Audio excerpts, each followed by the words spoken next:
താമരശ്ശേരി അമ്പായത്തോടിന് സമീപം പ്രവർത്തിക്കുന്ന ഫ്രഷ് കട്ടിലുണ്ടായ സംഘർഷത്തിൽ കൂടുതൽ പേർ താമരശ്ശേരി പോലീസിന്റെ കസ്റ്റഡിയിൽ. ഇതോടെ പിടിയിലായവരുടെ എണ്ണം 9 ഉയർന്നു. സമരത്തെ വർഗീയവൽക്കരിക്കാൻ ശ്രമിക്കുന്നുവെന്ന് ആരോപിച്ച് മൈക്കാവ് യാക്കോബായ പള്ളി ഇടവകാംഗങ്ങൾ മൗനജാഥയും നടത്തി.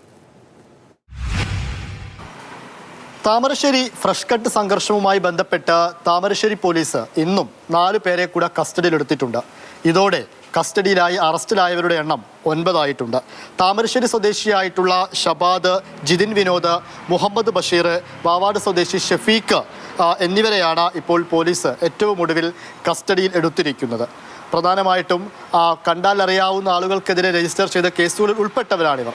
പക്ഷേ ഇതുവരെ പ്രധാന പ്രതിപ്പട്ടികയിലുള്ള 1, 2, 3 പ്രതികളെയൊന്നും അറസ്റ്റ് ചെയ്യാനോ കസ്റ്റഡിയിലെടുക്കാനോ പോലീസിന് ഇതുവരെ സാധിച്ചിട്ടുമില്ല. എന്നാൽ അതേസമയം തന്നെ മൈക്കാവ് യാക്കോബായ പള്ളി ഇടവകാംഗങ്ങൾ ഇന്ന് അവിടെ ഒരു താമരശ്ശേരിയിൽ മൗനജാഥ നടത്തുകയുണ്ടായി.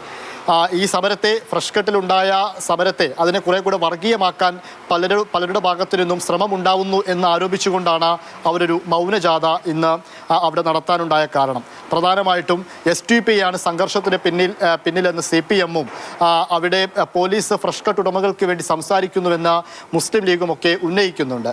ഇതെല്ലാം കൂട്ടിച്ചേർത്ത് ഇതിനെ വർഗീയമാക്കാൻ ശ്രമിക്കുന്നുവെന്നതാണ് എതിർഭാഗത്ത് നിൽക്കുന്ന മറ്റൊരു പ്രധാനപ്പെട്ട ആരോപണം. അതേസമയം തന്നെ അവിടെയുള്ള താമരശ്ശേരിയിലെ കരിമ്പാലക്കുന്ന്, കൂടത്തായി അടക്കമുള്ള സ്ഥലങ്ങളിൽ രാത്രി കാലങ്ങളിലടക്കം പോലീസ് വീടുകളിൽ കയറി അവിടെയുള്ള വീട്ടുകാരെ ഭീഷണിപ്പെടുത്തുന്നു എന്ന ഒരു കാര്യവും സമരക്കാരുടെ ഭാഗത്ത് നിന്ന് ഇപ്പോൾ ശക്തമാകുന്നുണ്ട്. പ്രധാനമായിട്ടും സ്ത്രീകളും കുട്ടികളും ഉൾപ്പെടെ വീടുകളിലുള്ള സമയത്താണ് ഈ ഭീഷണിയെന്നുമാണ് ഈ കരിമ്പാലക്കുന്നിലെ നിവാസികളടക്കം പറയുന്നത്. പോലീസിന്റെ പ്രശ്നം ഈ മക്കള് 3 ദിവസമായിട്ട് എക്സാമിന് പോയിട്ടില്ല. കാരണം പോലീസ് ഇങ്ങനെ മുന്നിൽ കൂടെ എങ്ങനെ പോയിക്കൊണ്ടിട്ട് ഒരു പോലീസിനെ കണ്ട പോലെ പേടിയാവുക. രാത്രി വന്ന് വാതിലും മുട്ടുമ്പോ ഇവര് പേടിക്കുക. പോലീസുകാരെ പേടിച്ച് ഞങ്ങൾ സ്കൂളിലേക്ക് പോവല്ല. ഞങ്ങൾ സ്കൂളിൽ വരുമ്പോഴൊക്കെ പോലീസുകാർ ഞങ്ങളെ ചോദിക്കലുണ്ട്. എന്താ ചോദിക്കല് പോലീസ്? അല്ല, ഇവരെ ഫോട്ടോ കാണിച്ച് വീടേതാ ചോദിക്കലുണ്ട്. പോലീസുകാർ വന്നിങ്ങനെ മുട്ടുമ്പോ പാപ്പന്മാര് വീട്ടിലില്ലല്ലോ, ഉമ്മമാര് മാത്രമേ ഉള്ളൂ. അങ്ങനെ ഞങ്ങൾക്ക് പേടിയാണ്. എന്നാൽ ഫ്രഷ് കട്ടിന്റെ മുതലാളിമാർ അടുത്ത ദിവസങ്ങളിൽ തന്നെ വീണ്ടും ഫ്രഷ് കട്ട് തുറന്ന് പ്രവർത്തിക്കാനുള്ള നീക്കം നടത്തുകയാണ്. അങ്ങനെ നീക്കം നടത്തുകയാണെങ്കിൽ വീണ്ടും സമരവുമായി മുന്നോട്ട് പോകുമെന്നാണ് ജനകീയ സമരസമിതി പറയുന്നത്.